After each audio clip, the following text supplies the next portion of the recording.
try opening Chrome again.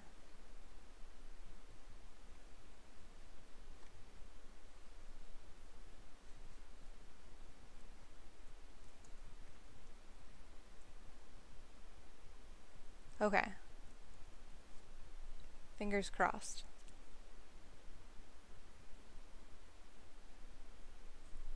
Does this seem to be better?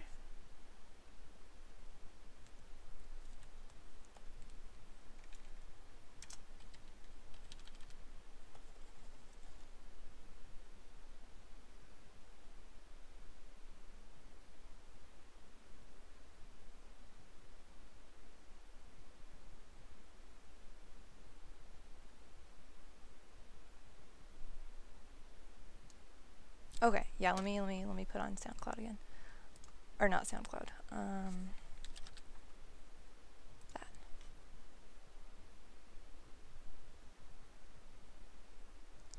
Although Photoshop is kind of lagging a little bit too. Let me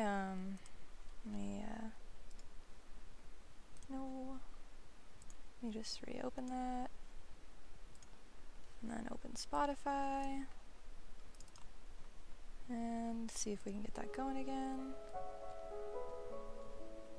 Okay.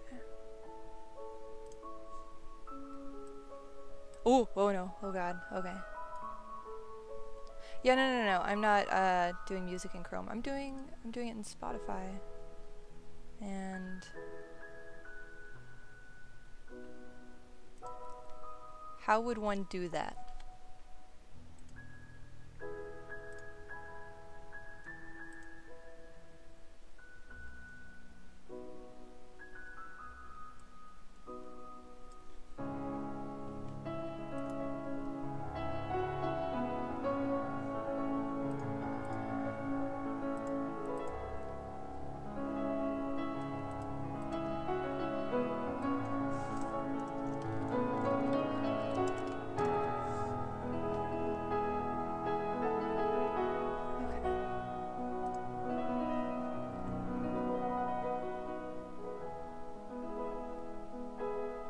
So is it working now with music? Can you guys hear the music?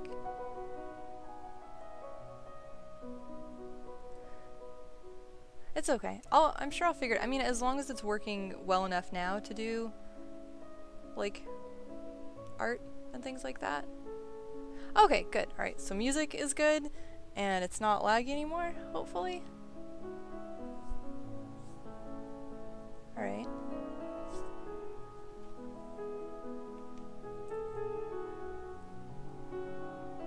Okay. Cool. Alright, awesome. Okay. So, should we get started on making brushes? Is like this gonna happen now? Woohoo! Okay.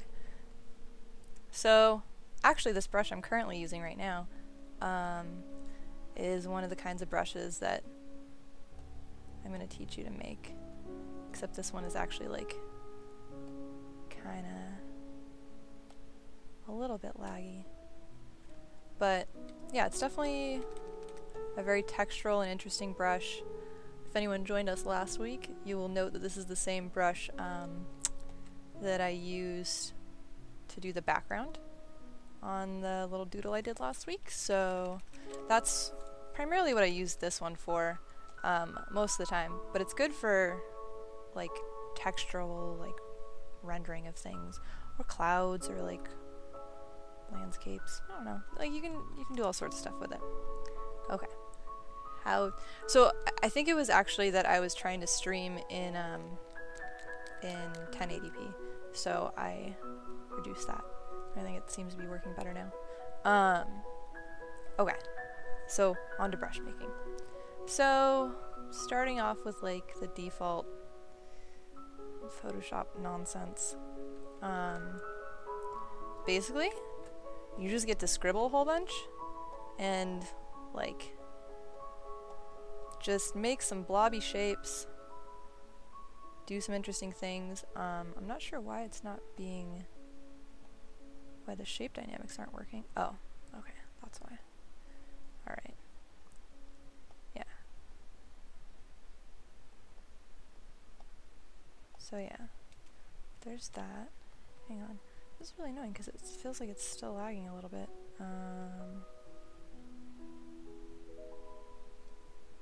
One second. Huh. Wonder how okay, well, whatever. This is workable. So yeah, basically, you're just gonna want to scribble a whole bunch. Have some big areas, have some smaller, more textural areas this way. Okay, so basically what you're trying to do here is make something that when you do a brush stroke, it will look different and textural at any angle of where the brush is. So if you go that way, or like if you go whatever, it's gonna, if you turn directionality on, it'll show different parts of this. So you don't want, I mean, you could if you wanted like a brush that kind of had the effect of like being really heavy here and then was textural there, you would want something that was more like this in terms of a brush shape. But I'm going for something that's like more overall textured. So I want to make sure it's got some variance, but that it's fairly well-rounded, uniform in its variance. None of the things that I want to say make any sense right now, but I hope you guys get what I'm saying with the, I don't know, just adding a consistent amount of variance to it, basically. So, do that, then, oops. If you were smart, you would do this on a different layer from the other doodles that you just did, but that's me, so I didn't do that. So, you're going to want to select it, and then go to Edit and Define Brush Preset. Apologies if this is stuff that everybody already knows, like, I'm just going to explain everything. And then you go to your newfound brush, and it's right here. So, like, right off the bat, it has, like, it can change sizes, it can change opacity, and all that jazz. But to have a lot of fun with it, you're going to want to mess around with it a little bit. So, by doing angle jitter, this is where it comes into play, where, oh, okay, I can turn the music down. Also, I forget to look at chat sometimes, because I get all excited about stuff.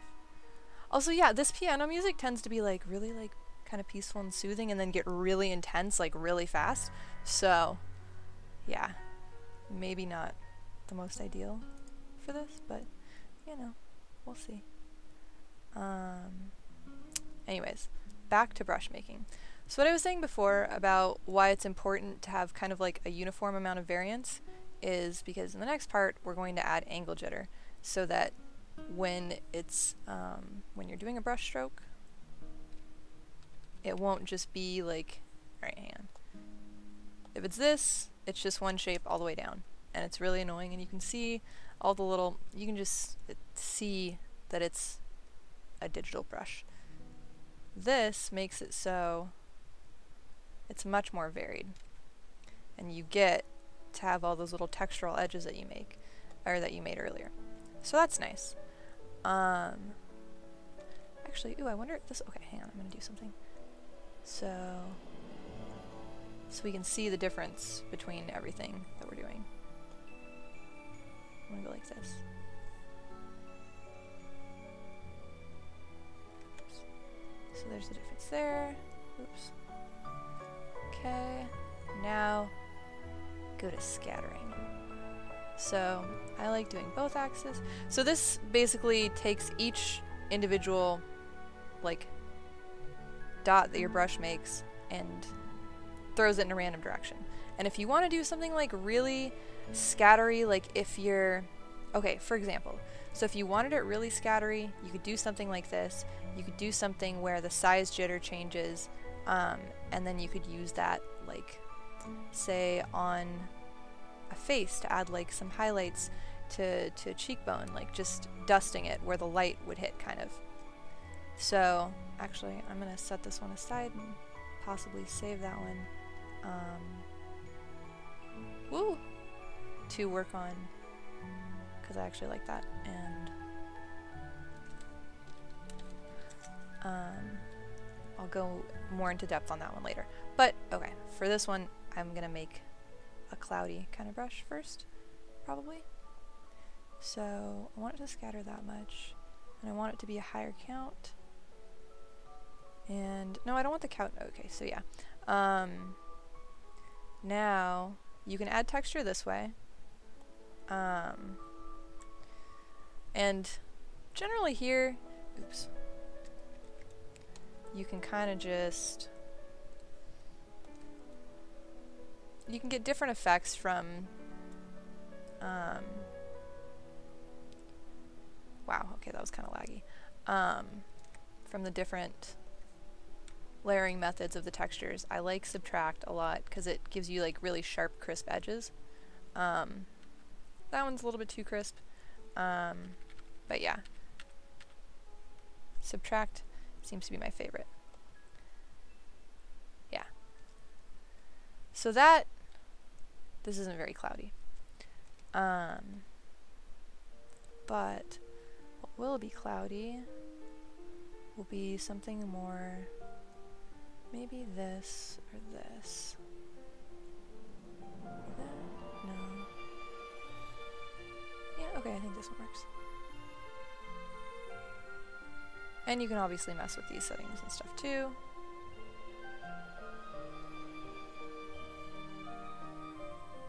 Okay. I'm actually gonna bring the scattering down a tiny bit. Then, if you want even more texture and interesting things, oh, it's a good thing I saved that other brush. Where did it go?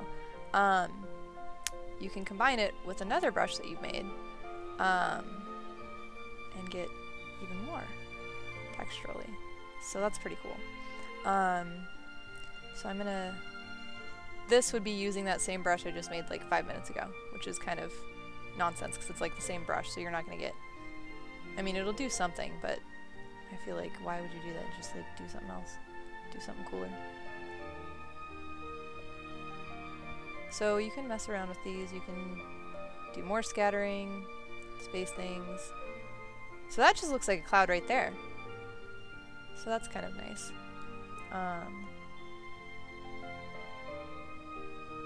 Yeah. So this would be a brush that I would use for like, again, more like laying down kind of choppy background textures or putting like some base colors and layers down before really doing any fine tuning or details or something like that. Or if you had to do like bruises or dirt on clothes or something, yeah, honestly, like you can get real specific with your brush purposes, but I don't like getting that specific really, because I forget, if I make too many I forget they exist and then there's just no point in them existing at all. Personally, I think I'm gonna stick to this one and then just shift the size jitter a little bit more. And you can change the roundness jitter. So the roundness jitter is like, so we have this whole thing. It basically squishes it. And that's the roundness jitter. Oh yeah, and you could do all this stuff too. I don't know what brush projection does, but I like the effect that it has. I should probably Google what that does. Sorry, I think I have a cat hair in my eye. Oh, okay. So, now that brush turned into this, which is pretty fun and textural and neat. And, okay, so that's round one of brushes. Ooh, I forgot to show you guys. And you can do really fun things with this. So yeah, I like messing around with these. So this I need to actually use some colorfulness for.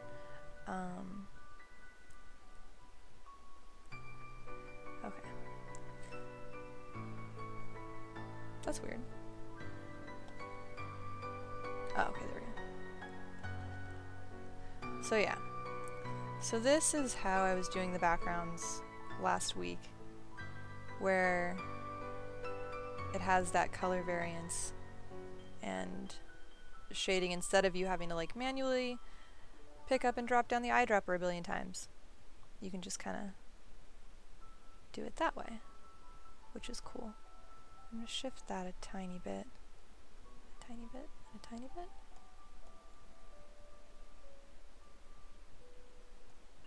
So yeah, this is a little bit more.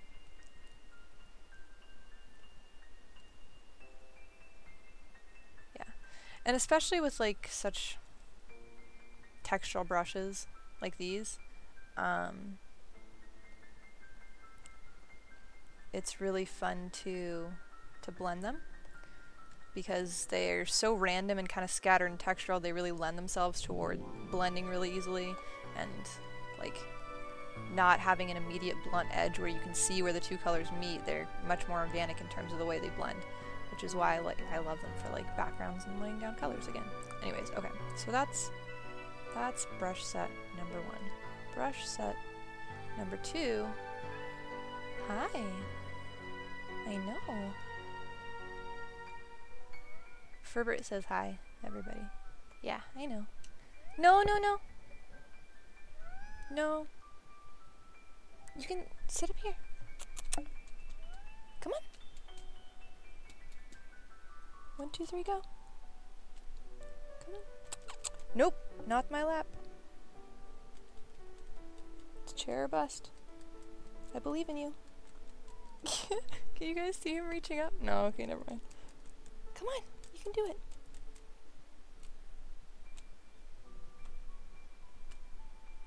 Oh, you bastard, no!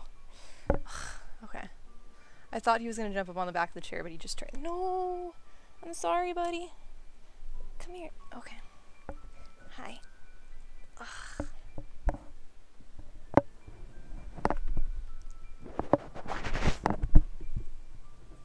There you go, buddy. Hi. Okay.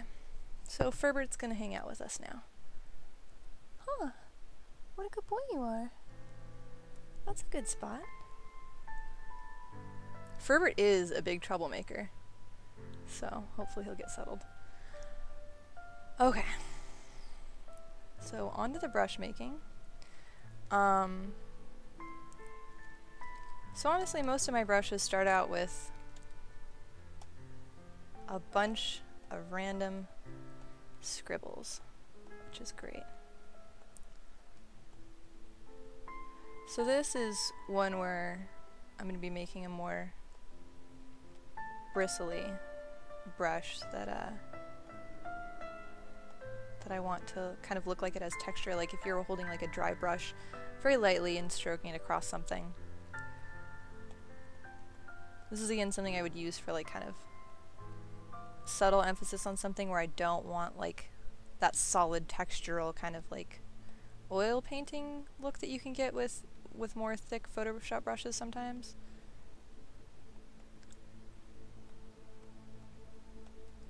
Also, am I going over things too fast, or is this all like fairly... Everybody's getting everything, I hope?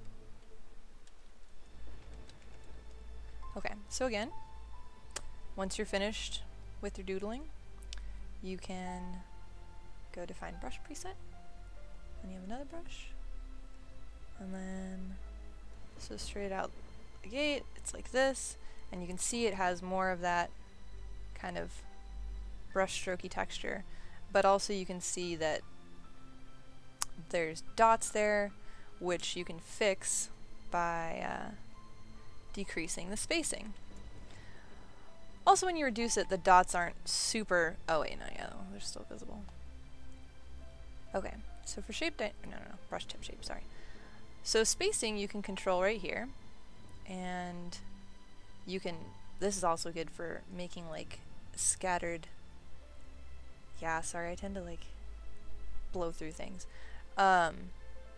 So spacing out a brush is great for making like scattered highlights on skin, especially if it's like wet, like from sweat or from like water or rain or whatever. Like sharp, stark highlights are great for these, or just contours or texture of freckles even. This is probably too dense for freckles unless you wanted a really freckly person. But anyways, for the purposes of this brush, I'm going to go like this, so it looks like that. And alright, so to make it really brushy, we're going to go with direction, so that as you turn your brush stroke, the brush also turns. And you can do it without, actually I'm going to turn this off so that this is what it is without it, which is not bad. In some ways it's actually a more like kind of organic looking way of doing it. But I like how this looks. So this is one way of making a very like painterly brush strokey looking one. I wonder what that... Ooh, that's interesting. I don't know what that's gonna do. Huh. And now I'm just kind of messing around to see what that does. I kind of like that, but not for this same purpose, I think. Okay, bye Ferbert. Thanks for hanging out. Okay, so yeah, that's brush number 2. Good, super easy brush strokey brush. And like this would definitely be something that I would do more like actual structural things with, like, because you have more control over it. It's not as intentionally chaotic as the other one is. So you really know where it's all gonna go, which is nice.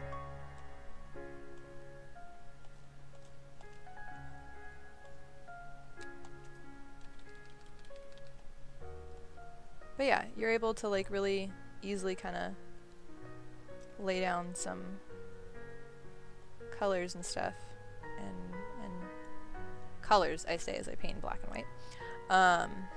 You're very easily able to lay down some like base shades and values and keep it like interesting and brush strokey, and not get that super flat kind of like, I'm just using the default like chunky Photoshop brush, I don't know what soft edges are. So yeah, so it's good for stuff like that. Also for like clothes and stuff it's great because you can get like nice sharp crisp edges on like shirts and cloth and fabric or all sorts of things, anything that needs to be like that. Okay, what was the other one? Okay, so I did a brush strokey one, I did a clouds one. Oh, yeah. Okay, so I want to do like a good, neat textural one. Oops, what is why is that happening? Okay.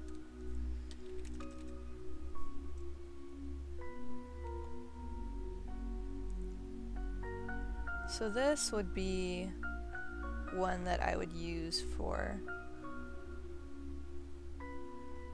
actual like painting when I want it to have that like kind of thick, sturdy, like dense paint look to it. But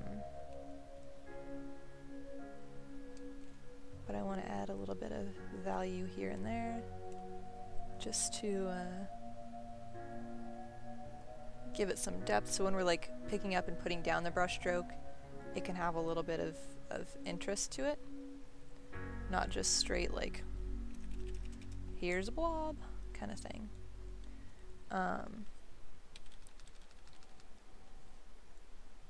So yeah, basically just make a blobby shape, and then I usually try and have like a little lighting around the edge like that to define an edge. If you're like ending, if when you end or start a brush stroke you can have that little interesting definition there. But also you don't want it to be too sharp of a contrast, otherwise it'll look weird. So then I tend to balance it by filling in some of the areas more in the center with a darker line before bringing in a little bit more highlight in the center. So again, it has like that texture of having depth but still being like a sturdy kind of solid structure. Okay, and so again, I'm going to define a brush preset, and then, so right off the bat, it's just going to look something like this, which again, not bad, you know, it's not default, so that's cool and everything, but again, I can kind of see, if you zoom in, you can see all these jagged little bits. Does that show up on the stream very well? I'm going to zoom in more and see if that happens. Wait, that's too much. So all those jagged little bits, I don't want those. This is going to be like a smooth, creamy brush that shouldn't have that kind of texture. The texture we're going for is just more in terms of tonal changes and things like that. So, oops, I did the wrong thing. So I just want to reduce the spacing on that a little bit. And then, so the size jitter I'm going to add a tiny bit, just because, I don't know, I feel like it just adds a little bit to it. I don't want to do angle jitter. Oh yeah, what I want to do is direction again, so it has kind of like that smooth flow yet again, which is nice. But yeah, you can kind of see that it's really, it's a much sturdier, more solid brush than the other ones.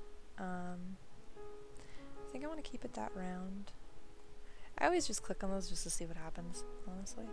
I don't want scattering, I don't want texture. Color dynamics.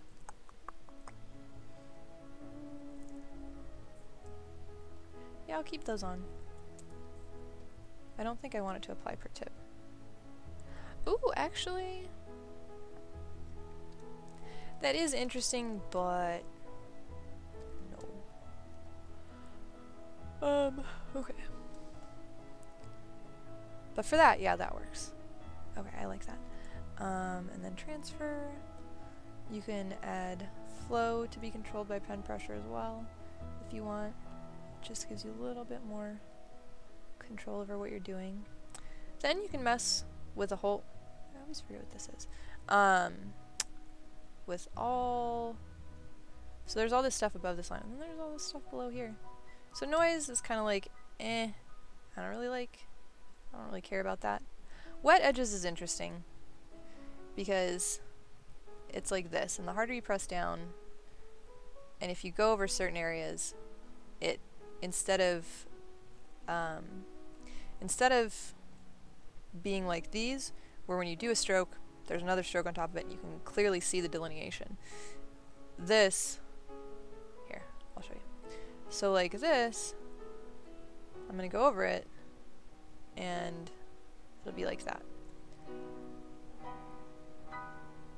With this, well, now that I've picked it. So when you pick it up, it's basically like paint drying, and it's going to be essentially a multiply brush over the top of the other thing. But anyways, so when you're drawing on the same part, it'll just kind of seamlessly blend the two edges, unless you're pressing down hard enough to make it lighter. It's like a whole thing. I find it fun sometimes, but more often than not, I've been gotten used to pressing down harder means getting a darker color. So this is kind of counterintuitive to what like the way most Photoshop brushes work. So for me, it's more of a novelty brush thing, except for a couple watercolor brushes I've seen people make. Then it can be particularly useful. So that's interesting. But I think honestly, for this, I think I might just keep it as, well, we can see if there's anything fun here.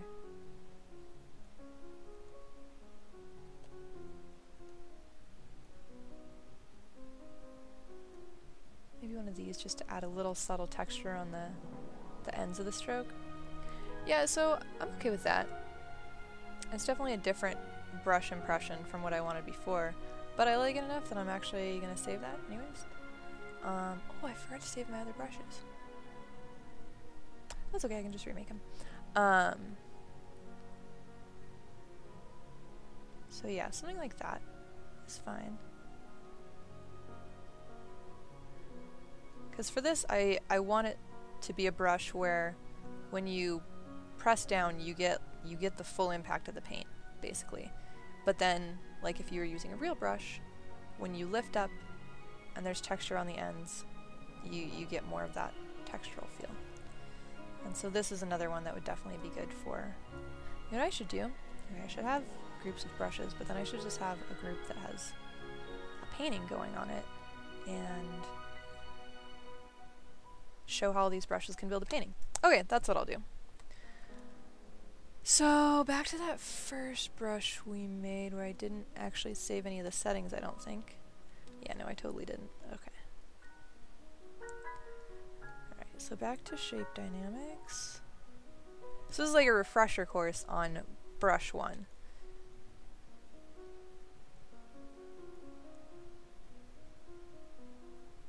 And then what else? Oh, I need to do the angle jitter. All that. Okay. And then roundness jitter, no. Minimum jitter, no. There's that.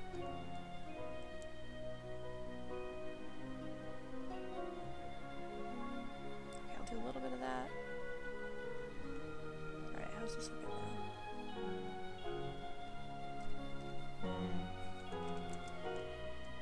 You know what it needs is to be a little bit less spaced out. Yeah, okay. It's also huge. Alright. So I'm going to save that brush. And I'm actually going to use it to make a different brush to do the background with, because I want something a little bit softer.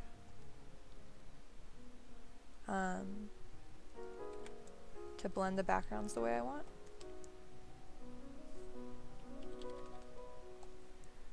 So I'm going to have something more kind of like soft and textural here.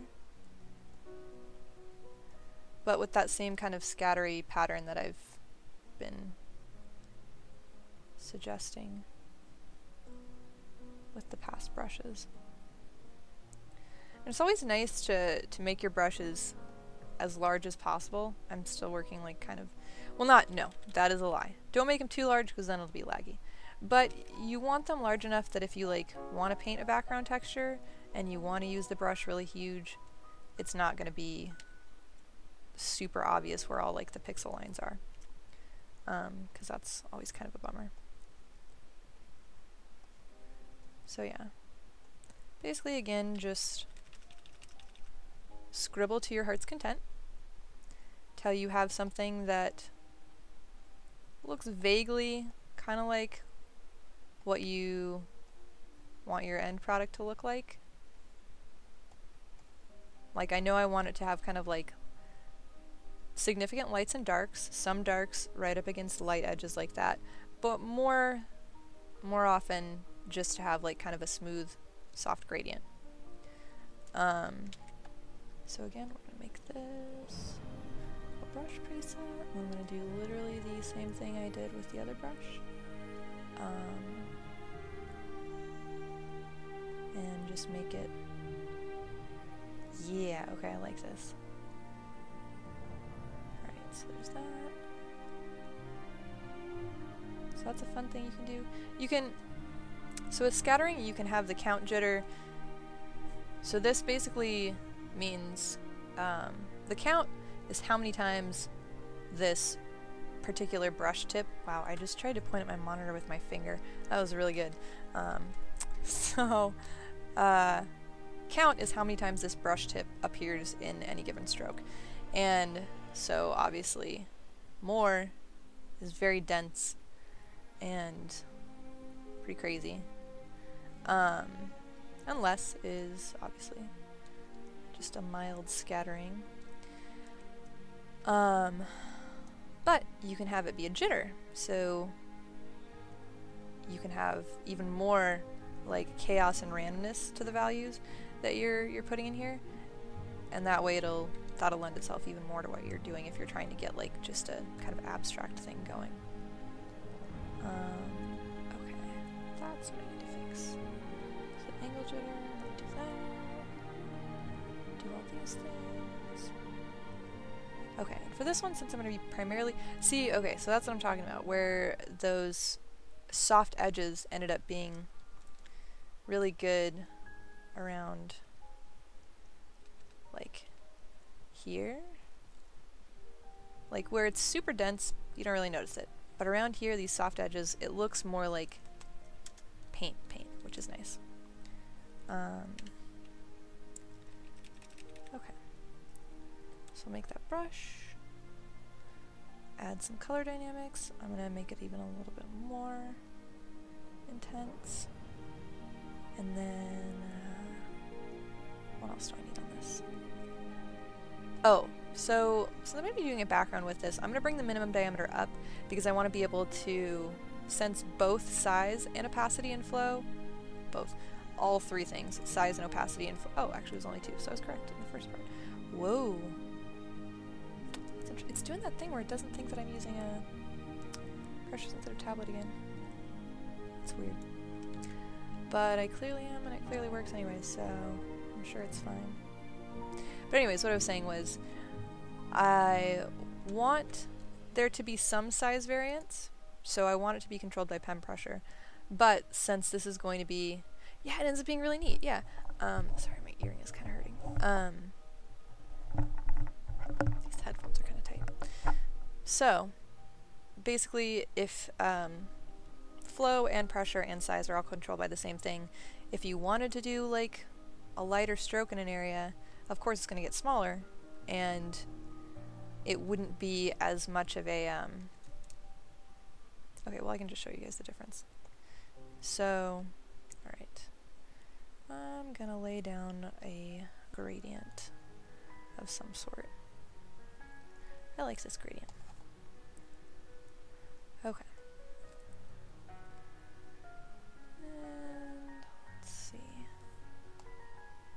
Just gonna pick a couple colors here to go in with.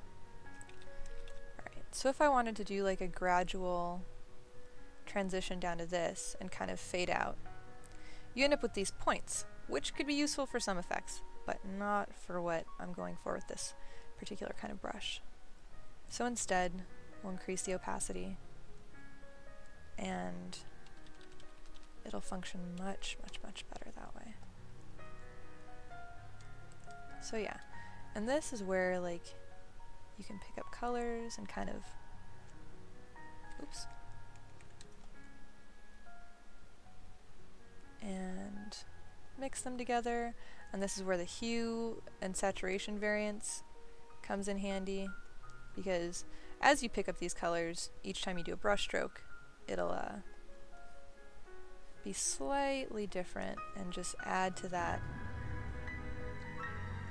the distinct look, where it's not super obvious that you just like took like one color and we're just going nuts with it, which is not always bad.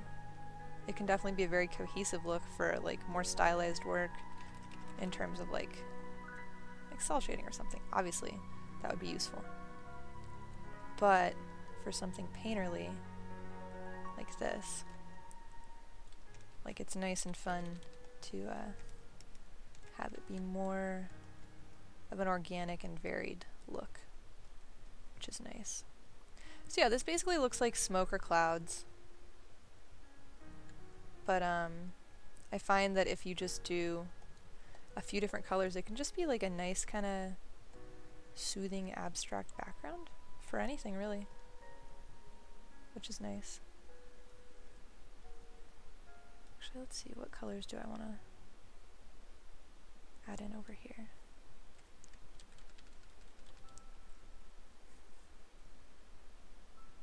You can also, I like that I'm starting to draw clouds again already. Well, it's because it looks like clouds, like it's, let's be real here. This absolutely looks like clouds. So, this is how you can kind of mess around with that and paint some actual clouds. Oh, it needs to be oranger though. definitely needs to be oranger, I think.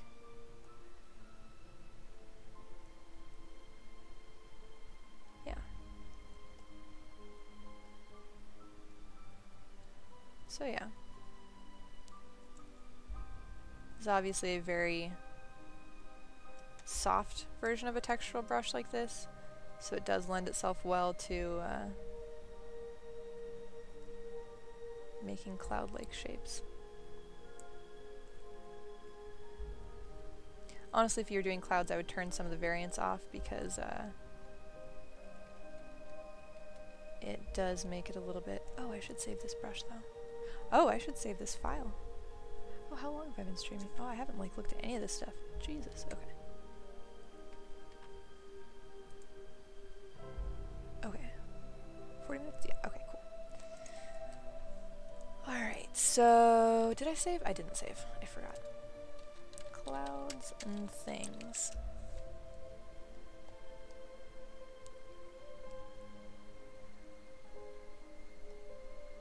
So yeah.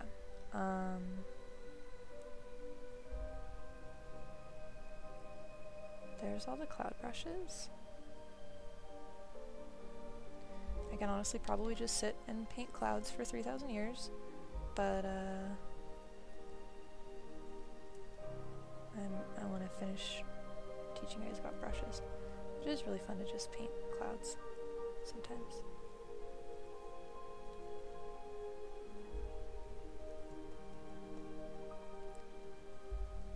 I just want to make it look good before I stop doing it. Because we're going to add something to it later and I don't know what yet. I'm going to turn the hue and saturation off. I'm going to leave brightness because I'm okay with that being a variant, but I want to have a certain level of control because I want to make sure the lighting is correct to what I have in my head. Or at least helps represent what I have in my head better. Regardless of whether it's like actually correct in terms of lighting is up for debate.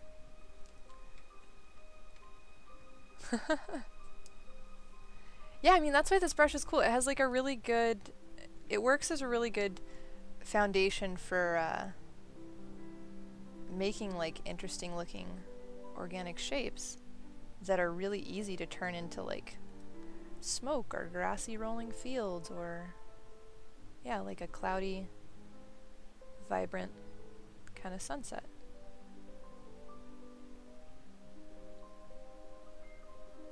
Yeah. Alright. Okay, just this last little bit and then I swear I'll stop messing around with the clouds because we're gonna do something else. Okay, I actually forgot what else I was gonna show you guys. Okay. Actually, I'm gonna get...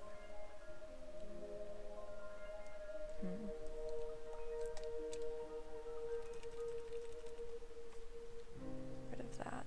Oops. Ah, that was too much. Oh god. So yeah, right there, that was running into the thing where, like, if you make it too big, then it kind of lags when you do stuff. And that becomes an annoying pain.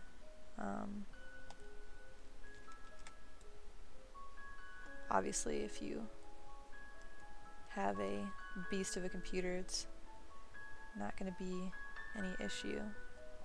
But, mine is kind of a meek beast at the moment.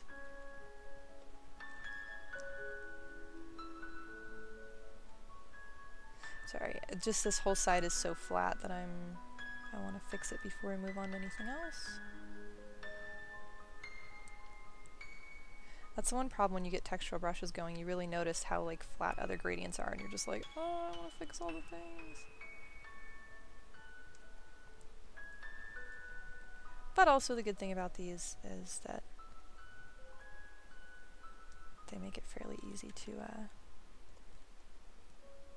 fix all the things because they're already so textural and easy. Alright. And so down here where it's lighter, I'm just gonna like throw a few brush strokes in just to separate. Oops, whoa, no, that was way too dark. I don't know what happened there. Okay.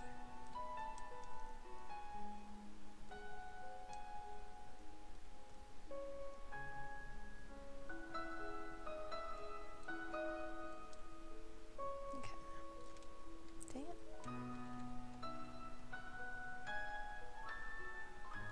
Okay.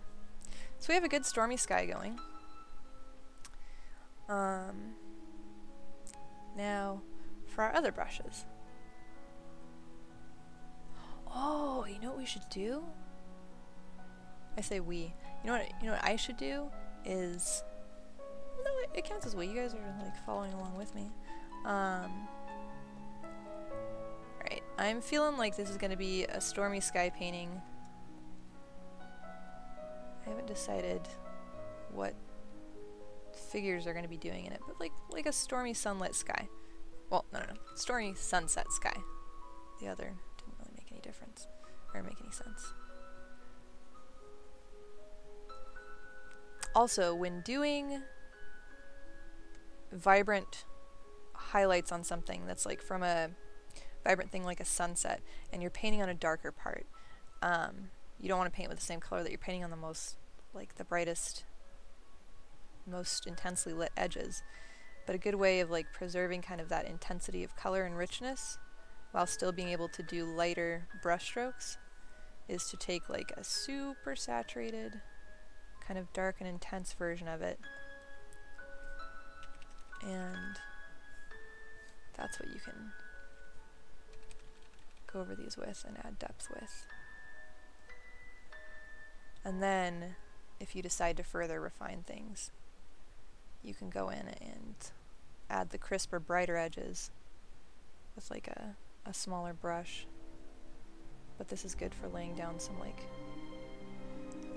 base stormy sky highlights.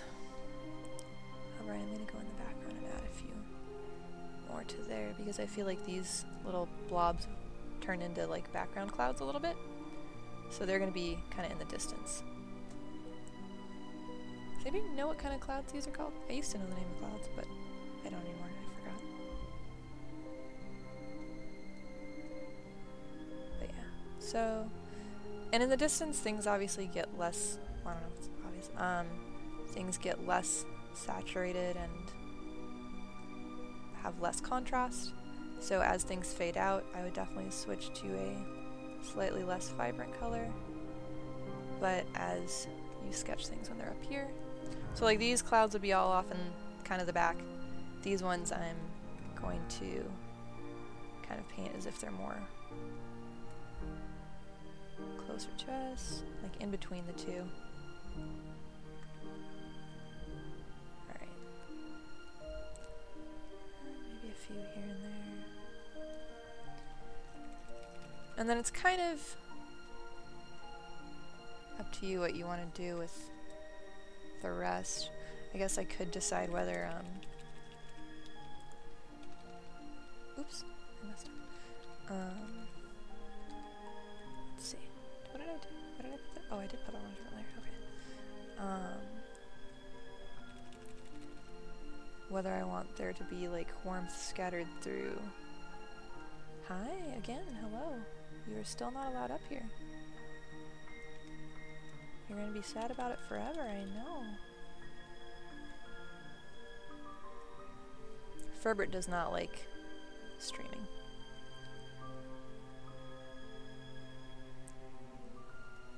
Okay. So I think if this is gonna be a sunset, like, oh, I get to show you guys a trick. Okay, cool. This is gonna be fun. I'll probably do a tutorial later on about how you can use this trick to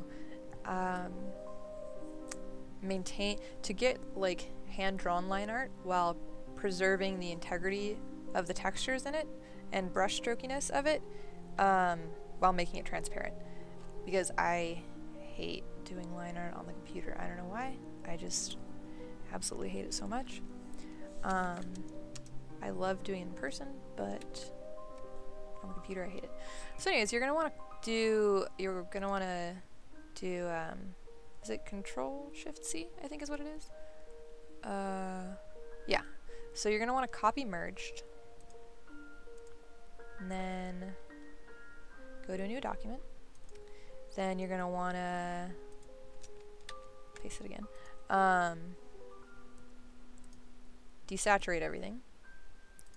Then you can manually adjust it, but sometimes I just do auto tone and see what it gets me. And that looks about kind of how I want it to be, so I think that works. I'm going to darken that a little bit. Just amp that up a tiny bit. And then you're going to want to... So what we're going to do is we're going to utilize the channels function in this to capture everything that's light and extract those values, or that part of the layer, and be able to do something to that without affecting the other part. So then you can go to gradient map, and you're going to want to make a gradient that, I already have one here, but you want one that's 100% red, as you can see here, 255, and on the other end, 100% green, in terms of RGB values, because those, well, depending on what, yeah, I don't know, you should be doing this in RGB mode, not CMYK, to make this work. So anyways, you'll see it's like this. You can mess around with it a little bit more if you so desire. Yeah, I think that's good. Then you go like this, then you go into channels, and I'm going to select the green part. So now that selection is everything that's green, which is all the light stuff in the painting, basically. So now, alright, sorry, I have to bring it back to the regular thing. So now you have your original painting that is underneath that. You can copy and paste it and have that part of the painting retrieved, and then you can manually adjust color. Well, okay, that's obviously a bit much. You can adjust the colors from there. You can go colorize and adjust things that way while still preserving a fair amount of the blues and things in that. I actually kind of like that a lot. Or instead of doing that, you can again have that selection, and then you can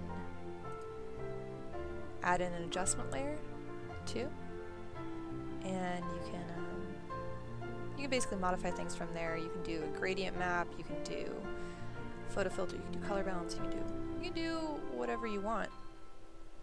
But it's great if you want to have different effects or different lighting colors or different textures on the affecting the dark parts and the light parts of your painting, basically. So that's a fun trick to separate the two if you've painted them together, because, ooh, that's fun. Because you're like me and we're just doodling a thing and then didn't really think past that. Well, that's terrible. I know. Yeah. Sorry, if you guys hear me talking like a weirdo, it's because Ferbert is meowing sadly from the other room, and I feel bad for him. No, he's in here, meowing real sadly. So I'm going to do the same thing again, actually.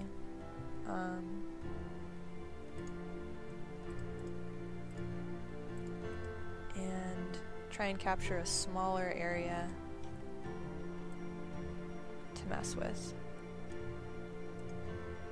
So this is reducing the size of the area that I'm actually going to get to select. Oops, oh god. I just moved Photoshop.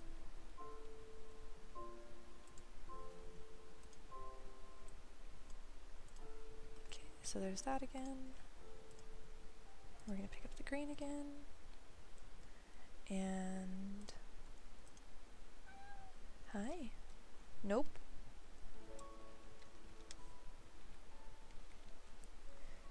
And then we're just going to adjust that small part, which I was still feeling was not saturated enough comparatively. Hi, good boy. How's it going? No, no, no, no, no, no, no, no. Sorry. You've already clawed at my tablet once. Never again. Alright. So there's that. And then I'm actually going to add another little adjustment mask, or a layer mask on top of this. And I'm going to go like this. Oops.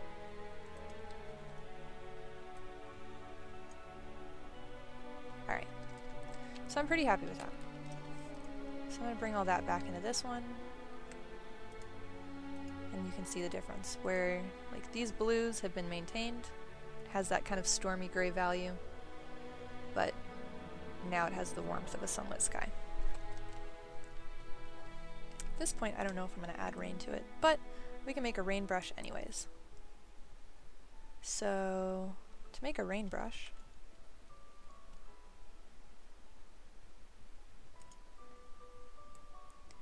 go like this, go like this. And there are probably a couple ways you can do this. I mean, you could do the thing where people, oops, not that thing.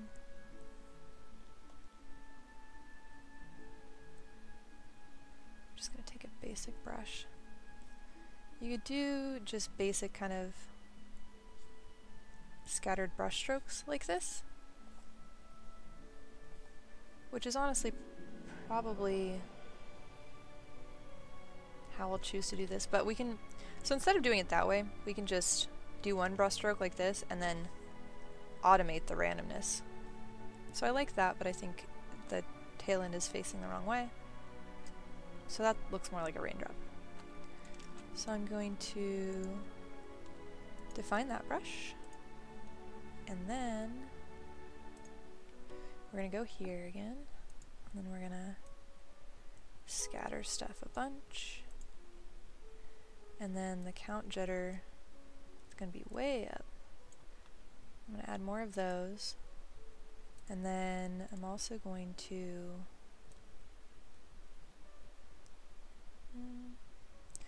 well, this is basically how you can go from a light shower to a downpour of rain. But I'm going to keep it somewhere in the middle there.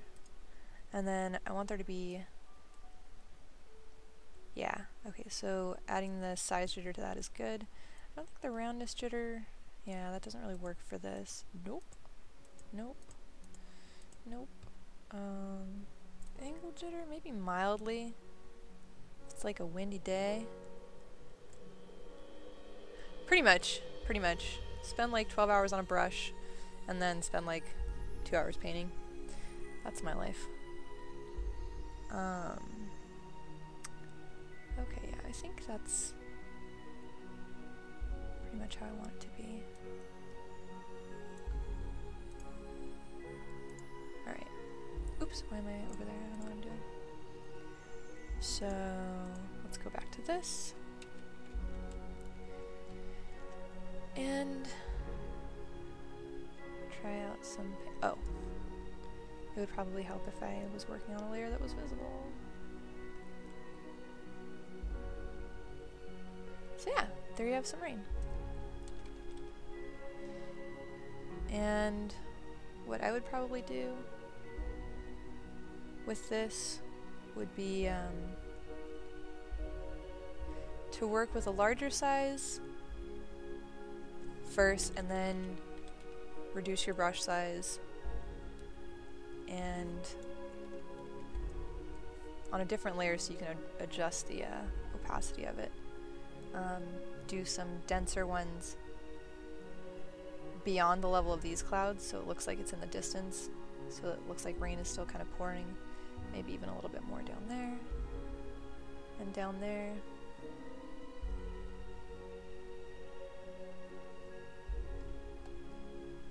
And a little bit over there, probably. Yep. If only I could make like a wine brush this easily and just like paint that in real life, have a glass of wine. That'd be cool. Then on top of this, let's see, okay, so these are gonna be my rain layers. I'll the rest of these are brushes. I'm actually going to be organized, I promise. So we'll know what all these things are if this PSD gets out of control. Yeah, so this is the background. Oh, I forgot. Where did that stuff come from? I don't even know what layer that's on. Alright, but cloud base. Alright, so to make the rain look better and not just like white streaks in the sky, I would probably, I'm just going to make a group within a group. Wait, did I put everything in the rain layer? I didn't mean to do that at all. Or were these not even in the rain group? Okay, that's what it was. So I'm going to hide one of those in case I ruin everything here. But I would definitely duplicate these, do color dodge, and then colorize them. When you colorize something white, it you need to lower the lightness of it for it to actually work and make sense at all. Then I'm going to, not that dark though, because you still want it to have value. But yeah, I want to add some color to these so they don't look super odd against the golden sky. And I probably wouldn't use anything in this color range because it's kind of very separate from the rest of the painting. But nice, good, kind of like red-orange wouldn't be out of place. Oh, I forgot to hit color dodge, that's what the problem was. I was confused why it wasn't doing anything exciting. Alright, okay, this is much better. Okay, so this is more like what I'm talking about. So this way it looks like it's taking the light from around the sky. That, as opposed to that. That. Much better. If it takes away too much, you can always bring back one of these and just reduce the opacity so it's a hint of being there without being totally overwhelming. Yeah, I think I like that actually. And I might actually add a separate little layer of this. Normally it would be better to actually like repaint another rain layer if you're gonna do what I'm gonna do right now. But I just want to see what it looks like having some blue values in there as well. It's weird.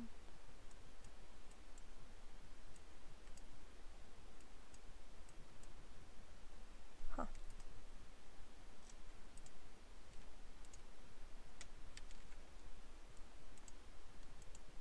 Okay, there's that one. There's that one. There's the color dodge. What is it? Oh, I know why. Because the background's so yellow toned, it probably won't show up blue. Oh, okay, there we go. Never mind. I don't know what I was doing before, it just wasn't working. So, just to have a different little bit of additional color in there to give it more depth, basically. So yeah. To make this into an animated GIF of rain, I would, so what I would do, okay,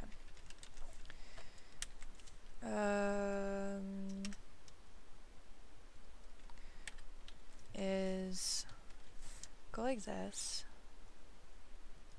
kind of try and angle it straight up and down, then do, zoom out a bit,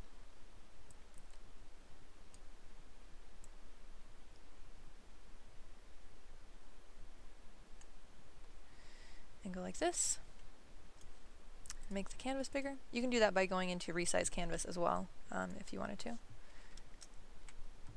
I guess it'd be better to have it black actually. And then I would make... Okay. It's going to be fun because I wanted to animate something for a while now. Let's see. What size? Oh, okay. Well, now you have to adjust the... You can manually adjust the angle of brushes in the brush settings as well, which is nice. So that's what I'm going to do. Just going to go like that and get it as vertical as possible. And then actually probably make it a little bit more scattered and spaced out.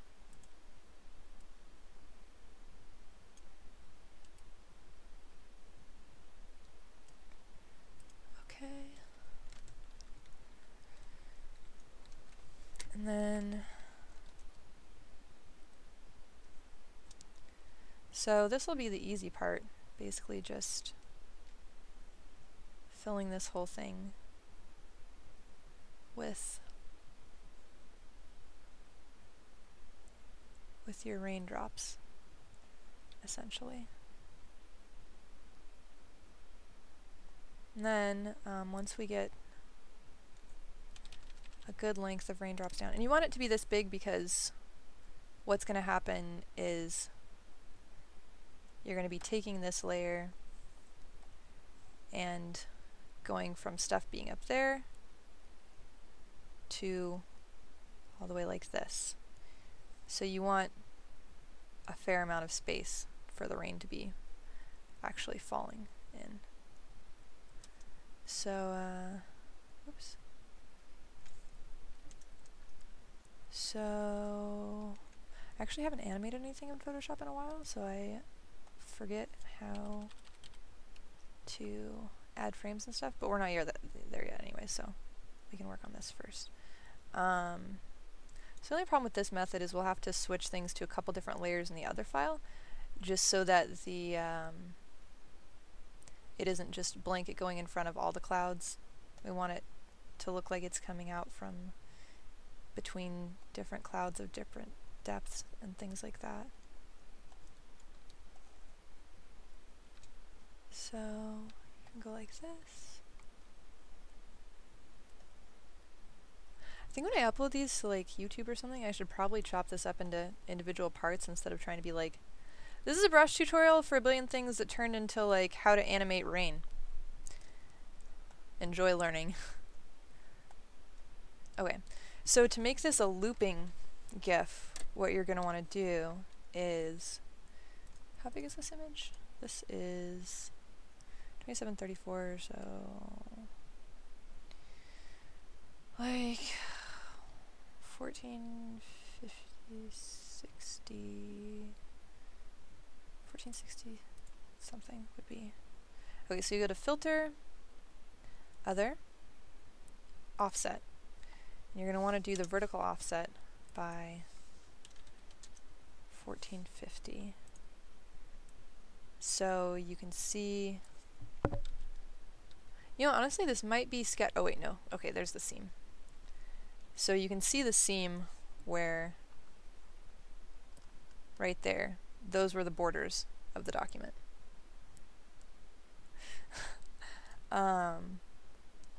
So what you can do, you can either erase all the stuff around there and just draw in more rain from scratch.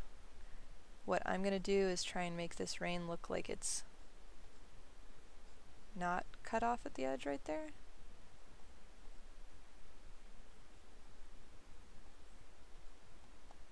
And this is also the way you make seamless like tiling textures and backgrounds, by using the offset. Well, this is the way I do it. I'm sure there's other ways.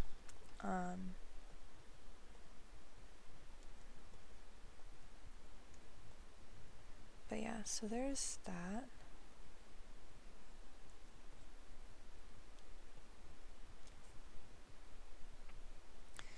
And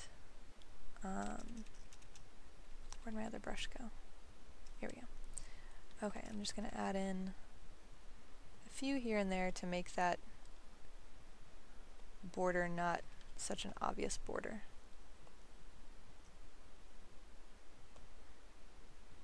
Okay. So,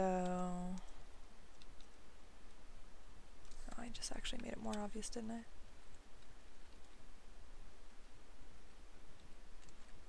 Yeah, I'll add a few little bits there, maybe a couple there. Gosh, it's really sparse. I can't tell if it's, oh, okay, it's the way my monitor is. I can't really like, so the lights are behind my monitor and it makes it kind of hard to see like the difference between with the light, the super fine rain particles that we're working on here. Okay, so we're going to take that rain, put it back in here, and then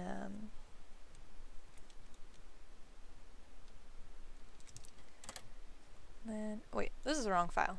Hang on. We're going to take the rain, we're going to put it back in here is where we're going to put it. I'm going to put it in that layer. And then what did I have? I had one normal one, and then I had two color dodge layers, a blue at 22% and a yellow at 100%. Okay. So we'll make this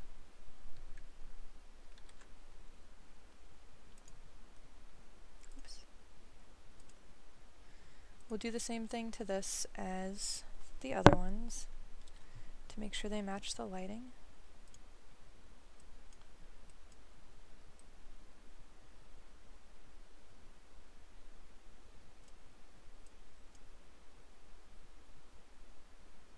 Maybe a little bit warmer even. Nope, too warm. Okay, that seems good.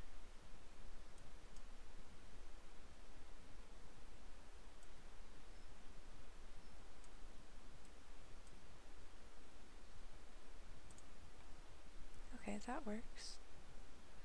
And then another layer of blue rain.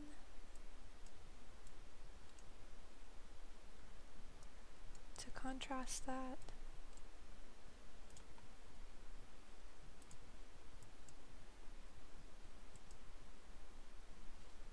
Oh, what time is it? Have we, okay, so it's been just over an hour. About an hour and 15 minutes. So 45 minutes. Take a pause and start again. Okay, so we have our two rains. Now, to make these do what we want them to do, we're probably going to need to... Well, I definitely don't want the rain falling above this part. Ooh, you know what I really should have done? Made small rain particles on one layer and big rain particles on another layer. Dang it.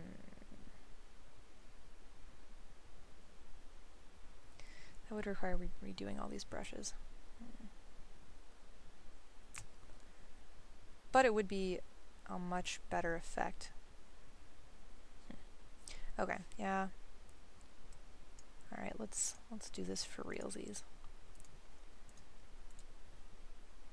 Alright. Round 2. Promise this will all be worth it when we have a very peaceful... Oh, thank you, that's a good idea. Oh, I didn't even save this one. Drops. Did I save that one? Okay. Alright, so I'm not going to do size jitter on this at all.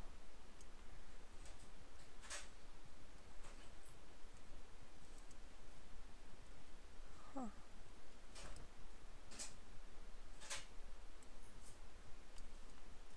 Okay, there's that.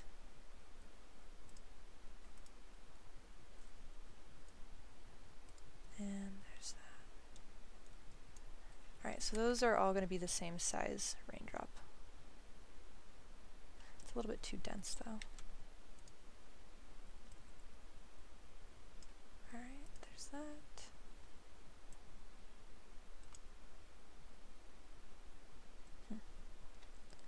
Still too many.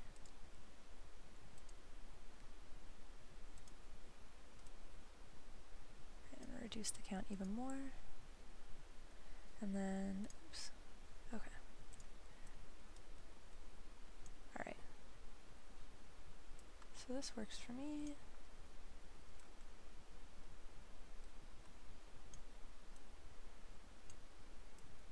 Alright, and if it gets too dense, you can always go in and like erase some of the particles. Alternatively, instead of trying to get a random brush to fill in areas the way you want it to, you can always have this brush and then create another one that doesn't have the scattering as much to go into the finer areas.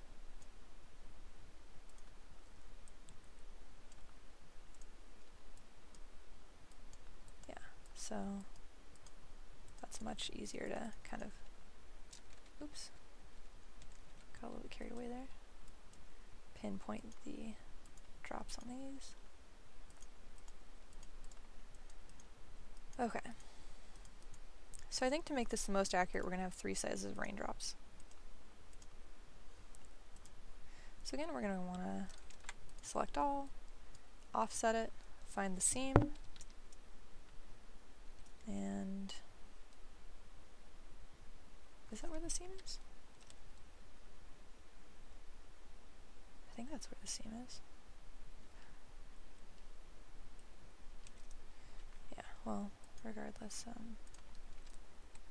that's where I'm deciding it is.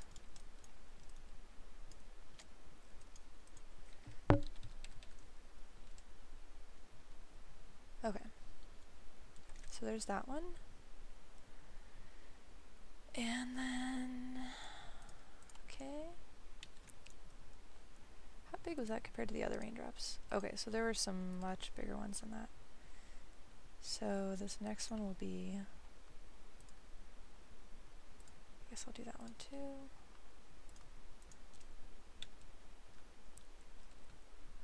These will be the big raindrops.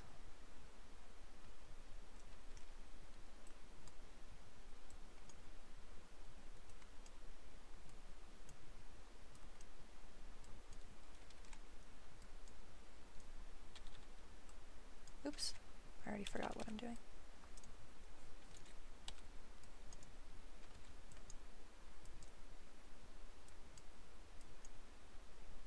Okay, and then we'll do the same thing, the same size.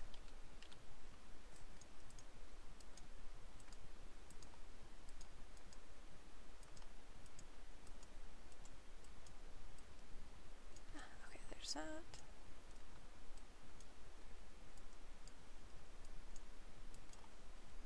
Then select all, offset.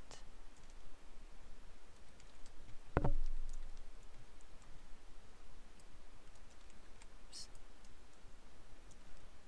So then I'm just going to erase these because those are just not super salvageable.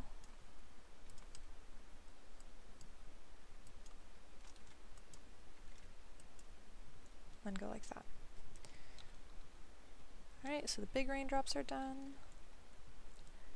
And now for the tiny raindrops.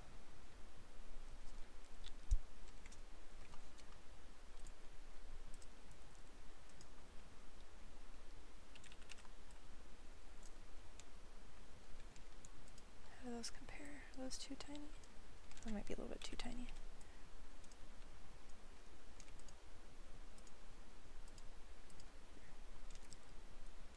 Okay, maybe one step smaller than that.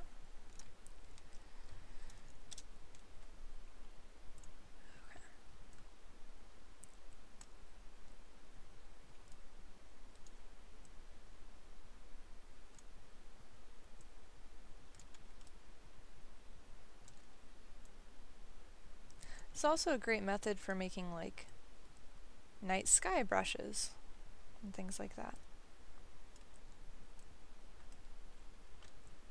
If this was a night sky, I think everyone would be dying because these all look like comets, so it's probably good that this is not a night sky brush.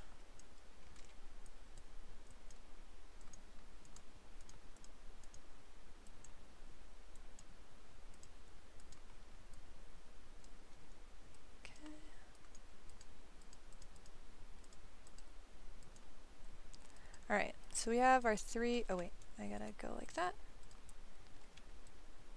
Find the seam. Should be around there.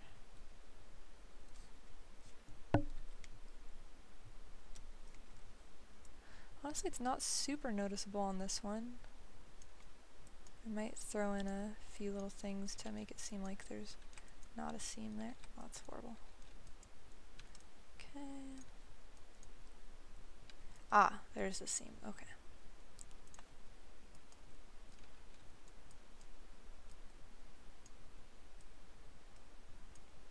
Okay.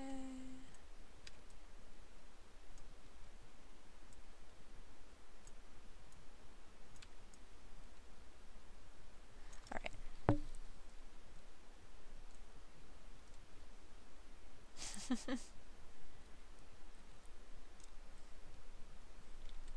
Alright. So now we're going to take all these. Oh, I'm just dragging this away so that I can easily drag the other layers onto my other file. Okay, so those are our 3 layers. I'm actually going to make a new... Okay. Then make new rain. And then have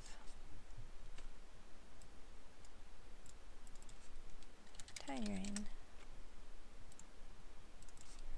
medium rain, huge rain. And then, which one is this? Okay, so that's tiny, large,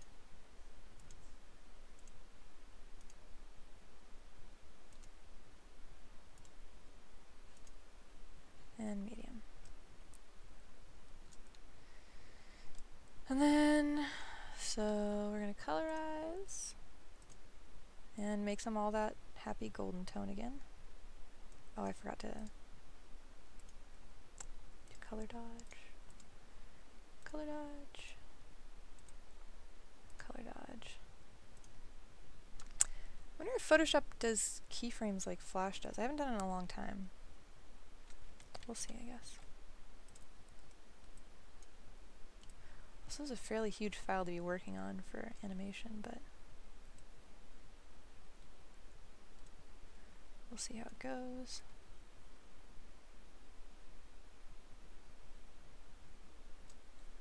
Okay.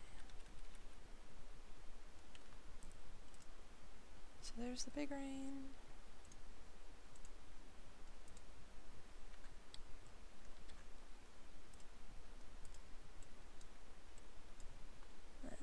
Medium rain.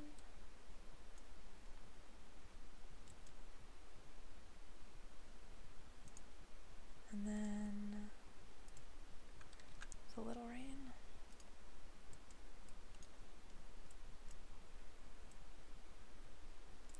Honestly, the little rain could probably be darker because it's further away. Anyways, alright, now that we have all these, you know what else we could do to make this even better? Alright, so I'm going to Gaussian blur around this. Not that much. More like this much.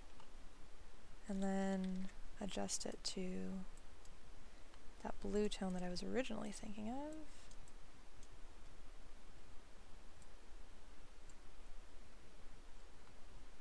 That'll just give it a little bit of extra interesting depth to it.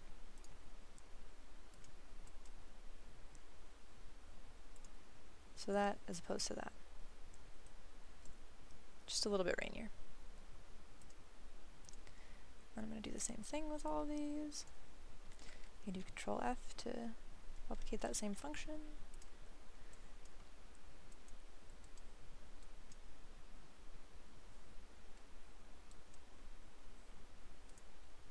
Okay, and there's that. What was the percentage I had this one at? Oh, it's 38. Wow, I exactly did the same one. I'm a wizard.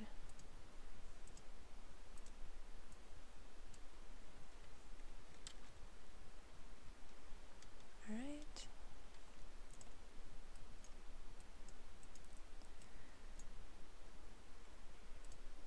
Okay.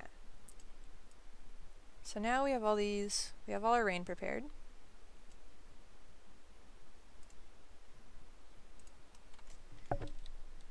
Now we're going to want to angle it to be the angle that we need it to be. Oh, dang it. How did I not make it wide enough?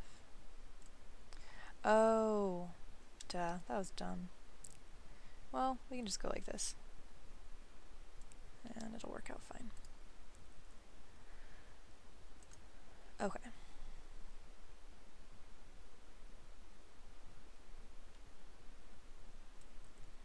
And then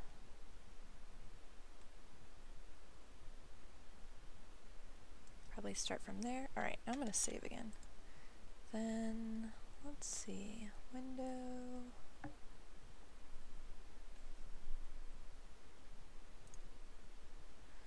Okay.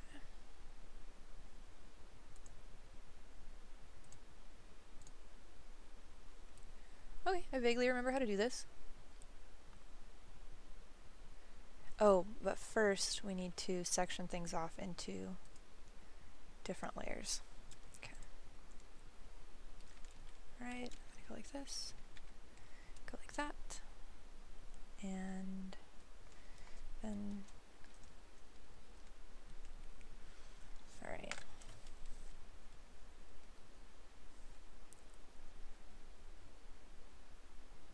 So I'm gonna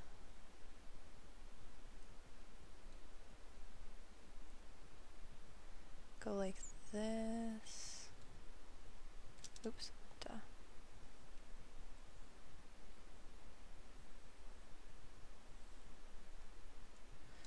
And then, so you can go like this to adjust your selection. I'm going to take one of those brushes from earlier and use that to smooth the edges of this selection a little bit, so we get like good actual fluffy looking divisions between the layers. That way when we animate it, it won't look super weird. Alright, then turn that off. And then I'm going to do Control-Shift-J and cut that out to a different layer. So, okay. So that's the only thing that's going to go in front of the large raindrops. What's going to go in front of the medium raindrops is going to be, or what's going to go in front of the medium rain. Did I already say that? Yeah, whatever.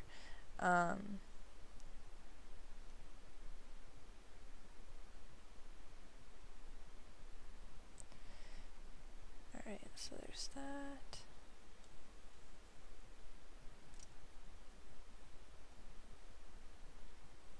Okay.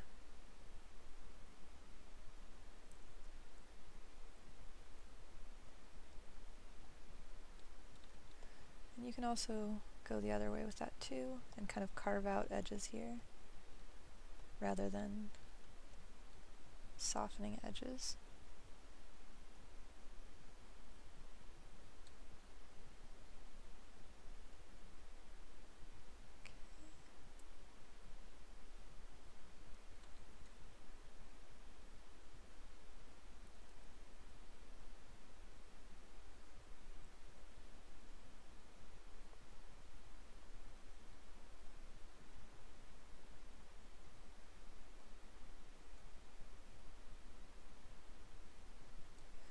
So this will be, might actually make a little bit of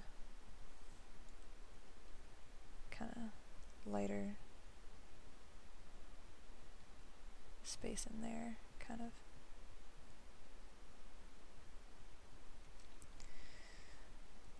Okay, and then Control-Shift-J that.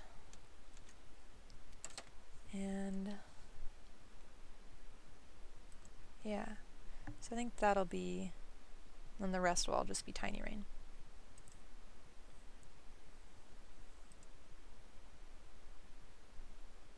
Yeah, okay. So now we're gonna go into new rain and drop the base under tiny rain.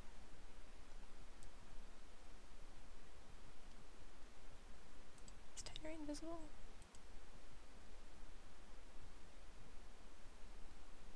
Oh, yeah, okay. And then that under medium rain, and then that under huge rain.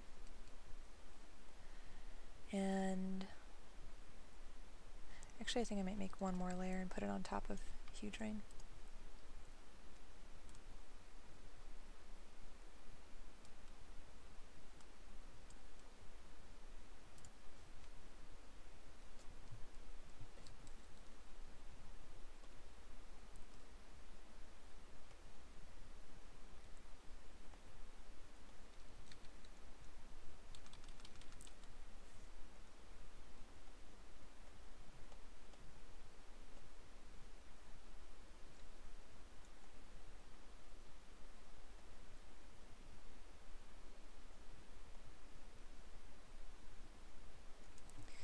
Okay. So now we have our 3 divisions of space, as well as our 3 divisions of rain, and now we can, yeah, okay, that looks better. Oh my gosh, okay, sorry, I have to stretch. Now we can animate it, if I remember things correctly. Man, I kind of want to go back in and paint over those clouds and make them better, but I think the animation will be more fun at this point. Okay. Oh, I just realized these are going to need to be on... No, it's fine. Okay. So I'm going to use this just so that I can see the bounds of the image. I wonder if I can, let's see. Will it show me that? No. View.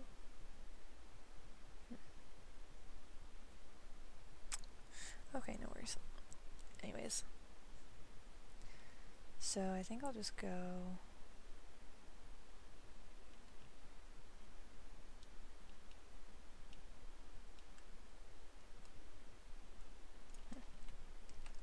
So that was the starting point? Alright.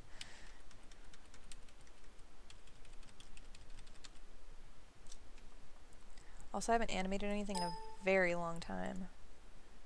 So... this might be horrendously slow when I do it.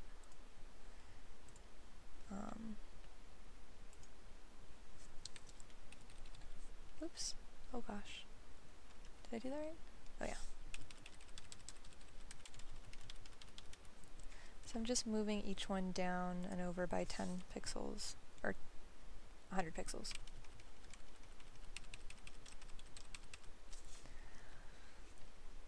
Okay, and then I'll add another one.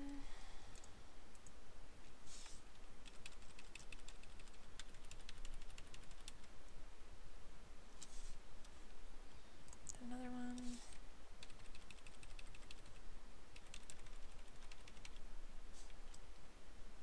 Oh, that's what I should have done. Okay. Let me think.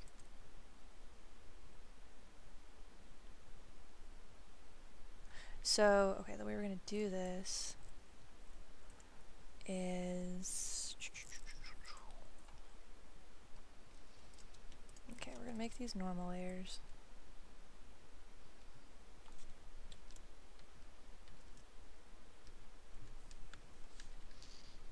Then combine them, then make them color dodge. And then duplicate it.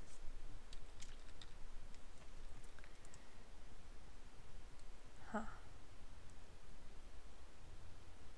Well, We'll see how it goes.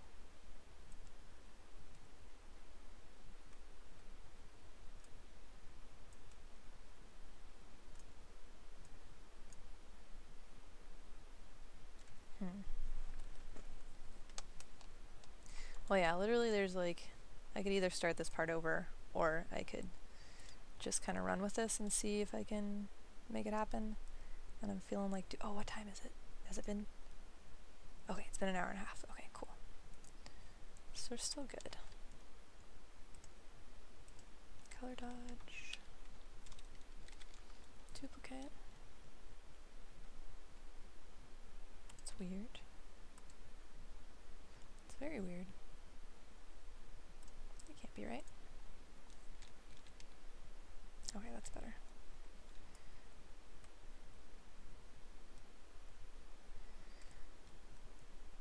Okay, there's that. And then for hue drain.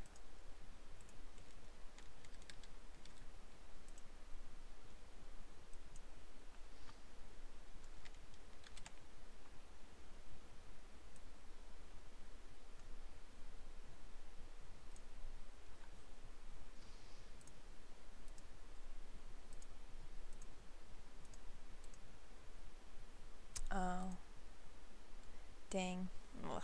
Okay, because I changed it on all the layers, I have to do this again. I guess. That's... Alright, well, we'll see how this goes.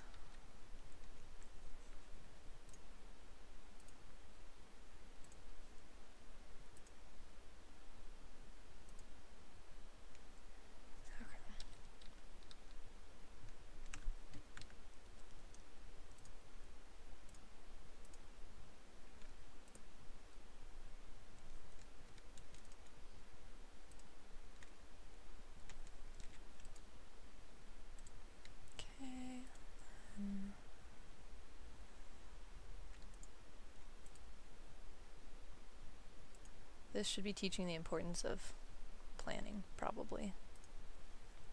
But I didn't really know I was going to be doing a painting tutorial tonight, so I didn't. So,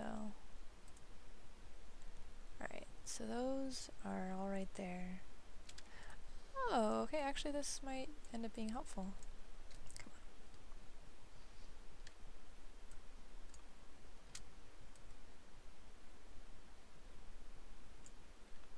Okay.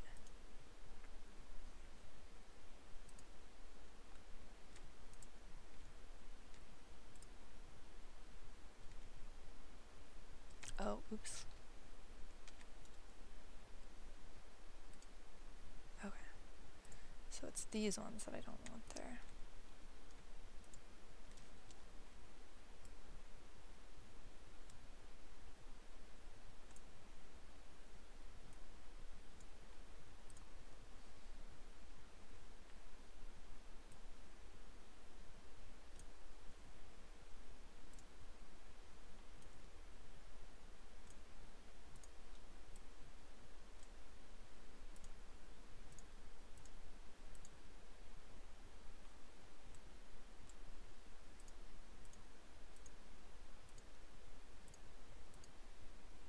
Okay. Now we can move on to the next one. And close all these up. And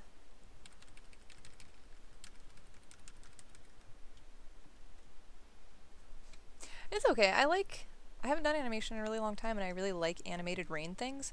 So this is kind of like something that I'm down to do.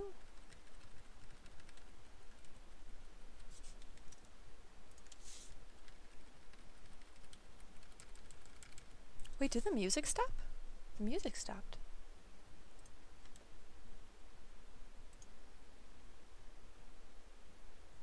Okay.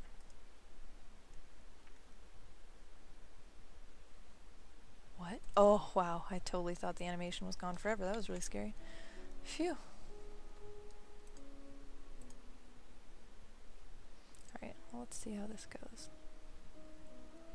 So that's kind of slow, honestly. I'm also going to delete this one because that didn't seem to match up with anything.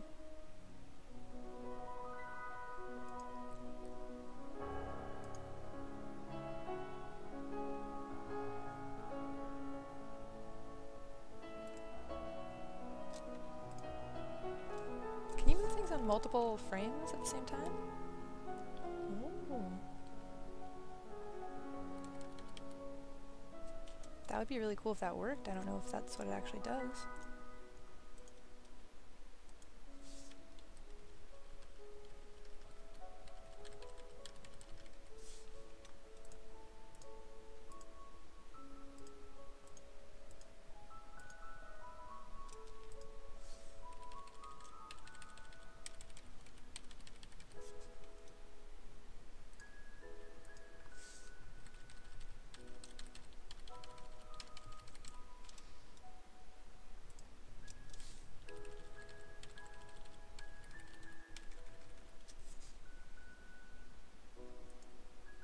Yeah.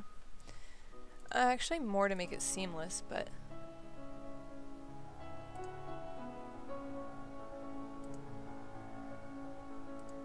I guess maybe nobody would notice if it wasn't seamless, because it's just rain. But, I mean, I'll be thorough.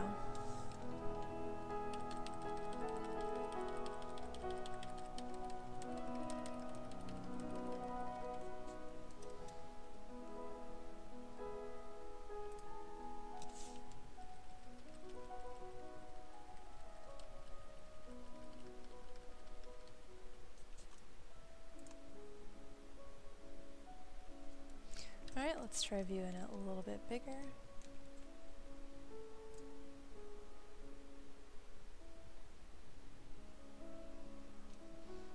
Well, I think if my computer wasn't lagging while it was doing this, it would be much better. Forever. What's this do? Ah! What did I do? Oh no. Oh gosh, okay. Can I just undo? Okay, that's much. Phew, that was scary. Alright. Let's see. Oh! So it does do tweens. Wow, that would have been so much easier. Okay, hang on, I'm gonna try something. So I'm gonna export this as a GIF. Can you? How do you export? Oh god, I haven't exported an animated thing before.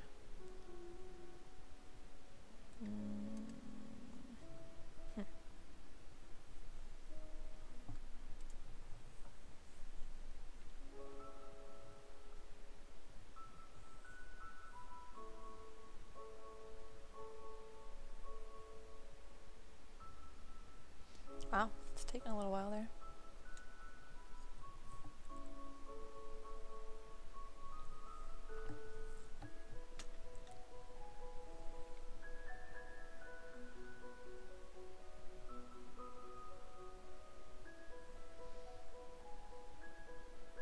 I hope this is gonna work. I wonder if it's because I tried to close that thing. Okay. Yes. I probably did that. And if not, I guess we'll just see again. Okay, cool.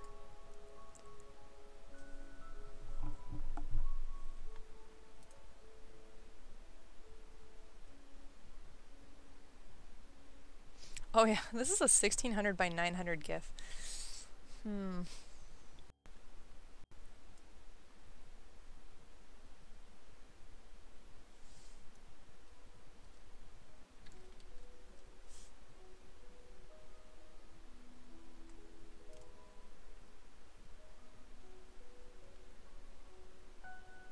Gosh, it's been so long since I animated anything in Photoshop. I don't know if this will actually work and make it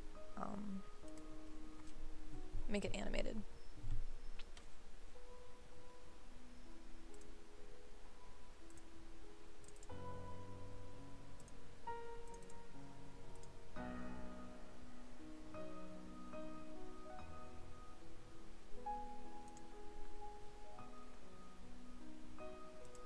You guys are getting to see my super disorganized hard drive, which is great.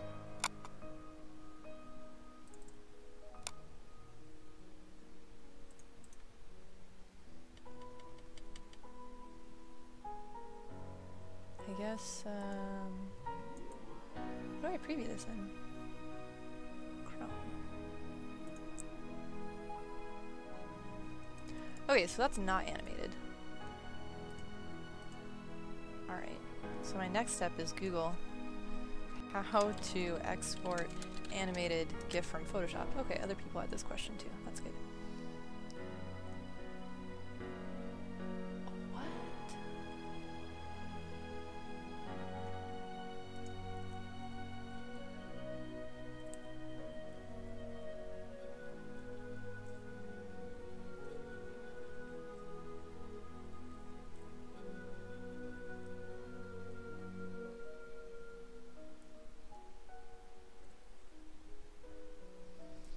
Oh, okay.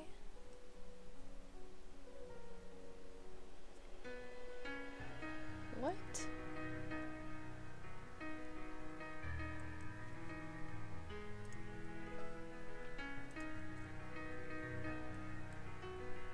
Okay. Ouch. Alright, let's try this. Export.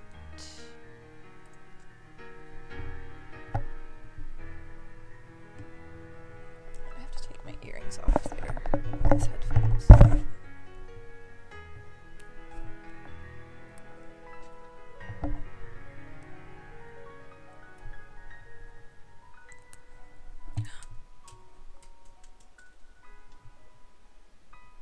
That's cool, that earring just broke. Oh, that feels so much better though.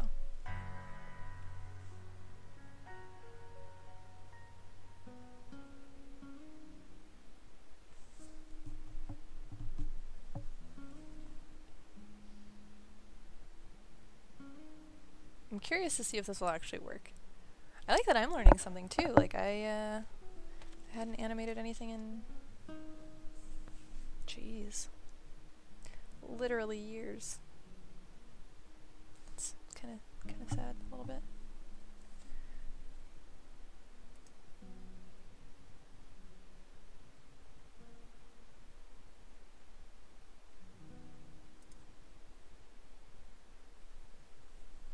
Maybe for the first thing I animated in years, I probably shouldn't have chosen such a gigantic file. Probably would have been smart to change the file size before I exported it. Oops.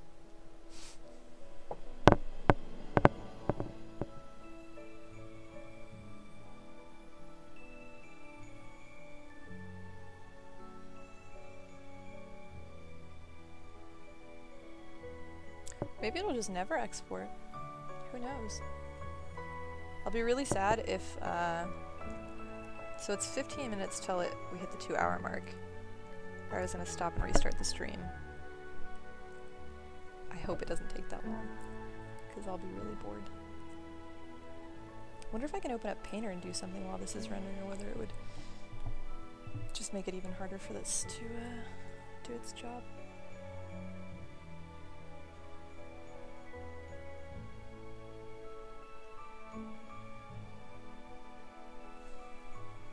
I need a better computer to do these things. Oh wait, stop, maybe it's doing something. Nope.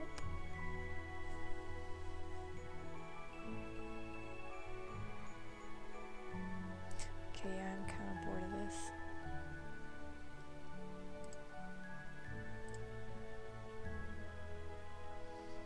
Let's do Painter instead.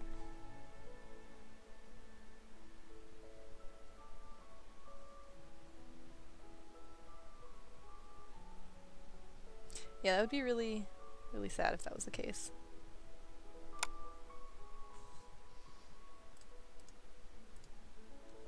I will eventually register for Painter, or buy it, but my old one got corrupted somehow, so I'm just using the trial of the new one.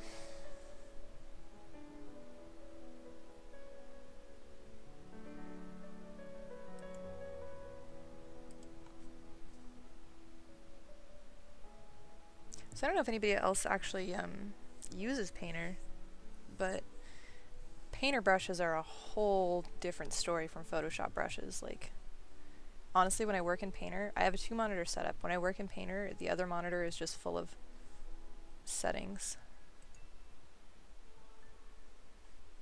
Yeah. Oh, I wonder if Painter's having a hard time opening because Photoshop is rendering so much stuff. Let's see what's going on.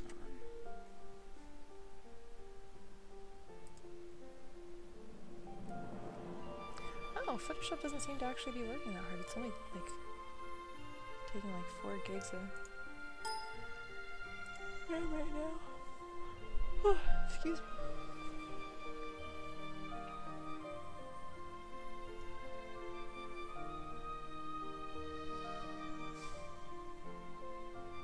Once this loads, I'll show you guys cool stuff. Eventually. Maybe. Okay. Cool. So I'm just going to make a small one in this one so that we don't overtax the system a little bit. Alright.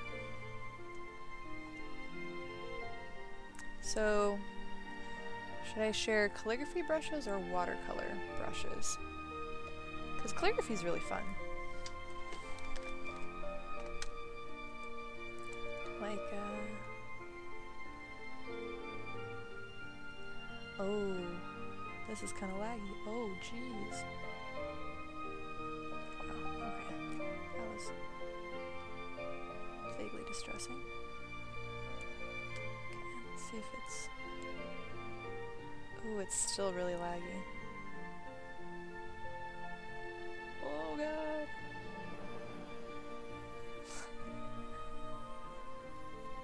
Well, this is going to be really good calligraphy. I'm an amazing artist, guys. Alright. Let's try a different one. This one might be better.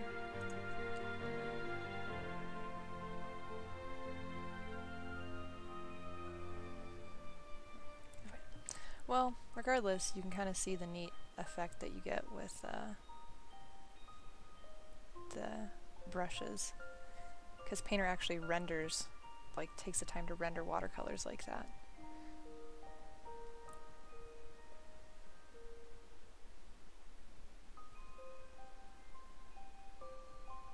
And if you hit the pause button, you can go like this and then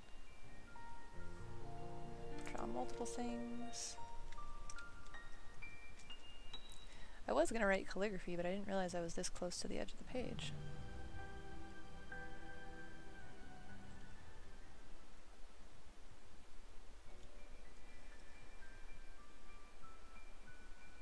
But yeah, Painter has vastly superior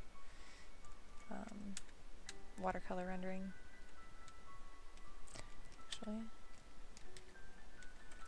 California represent. Sorry, this is really nerdy. Okay. So in terms of actual painting. Oh, there's also these. I can show you guys.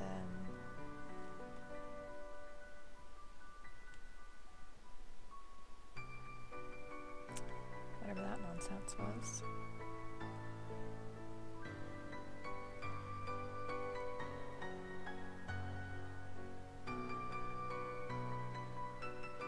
Painter just has the coolest brushes. Ugh.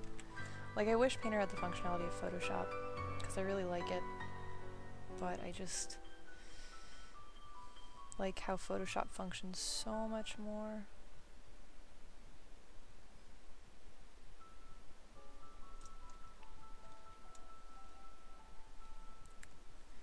But, okay, let's see.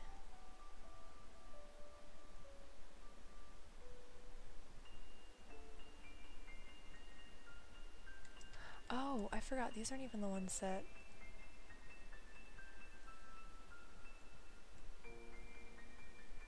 I made a different folder with my watercolors. Ah, that's where it is. Okay. Okay. Oops. I want a smaller brush. So what's awesome about Painter watercolors is you can kind of go like this. And go like this.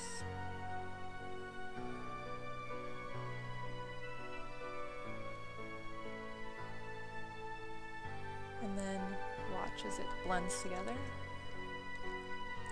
So if you wanted to, for example, okay, let's see.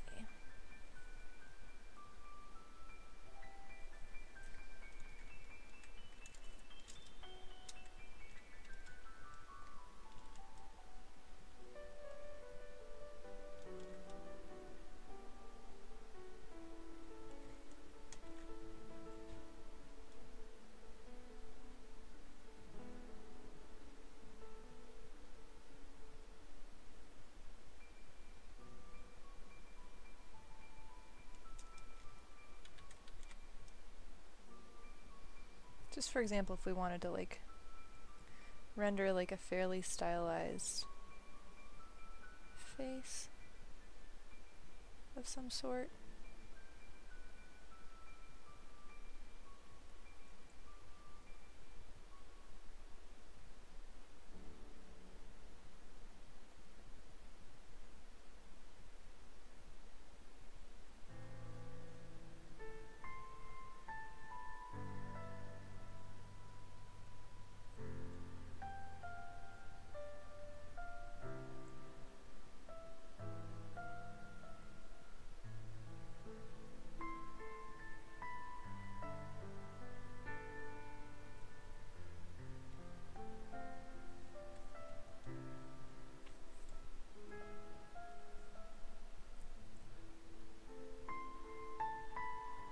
The great thing about it is the way it'll blend all these together and make them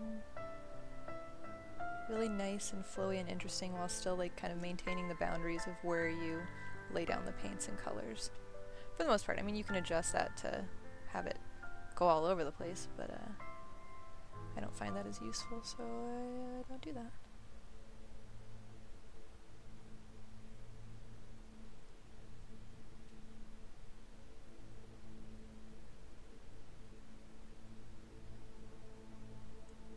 So if you're into fashion and makeup at all, anyone who's watching, a trend a few years ago in Korea that has made its way to the US is the like soft kind of ombre lip,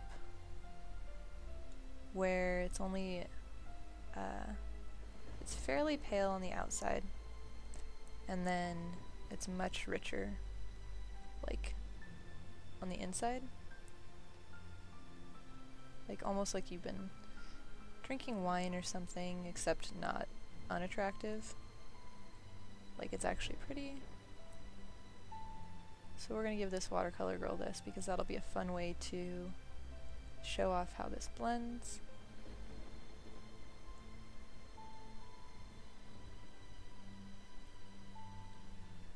And then I'm gonna go back to blue and define that line a little bit more. And then actually like go in a little bit in here again. Okay. And then I guess I can do some rosiness too. Oh, I'll do a soft edge one for this one too. Ooh, that's a large one.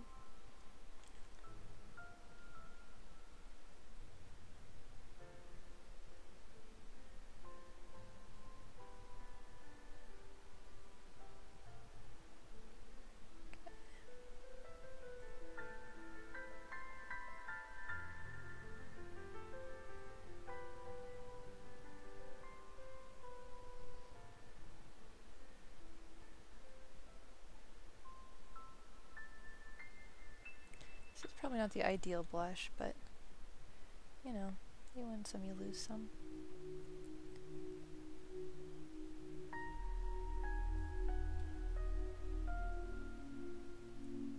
I think what I'll do is layer on a little bit of peachy red up there.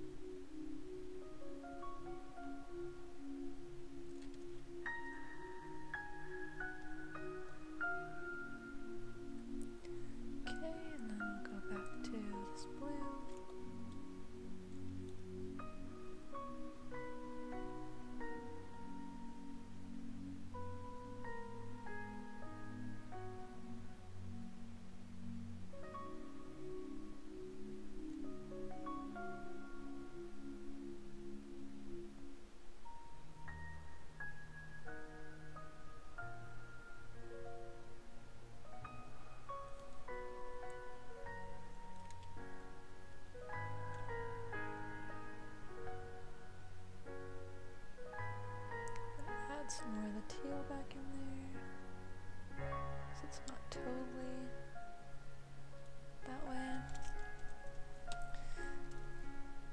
Then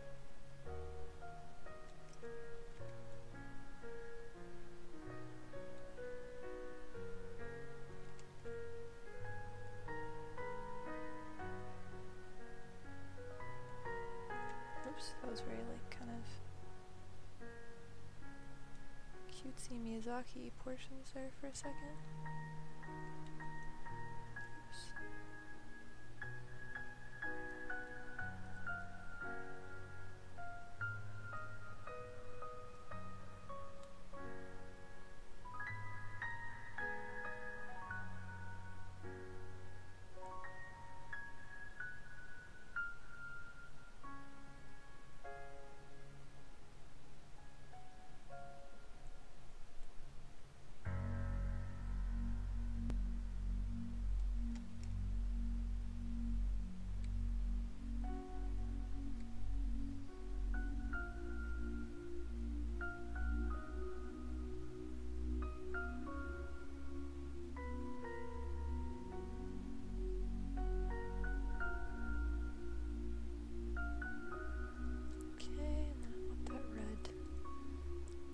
Gonna have a cute little pixie haircut.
I don't know who that is.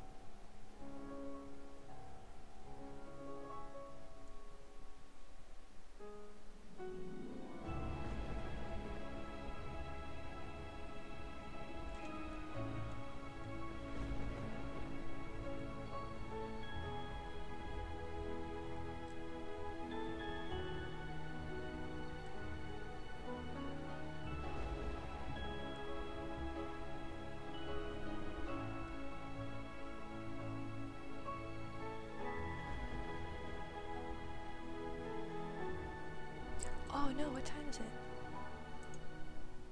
Okay, 2 minutes off. Okay, I'm gonna stop and start the stream again. Okay.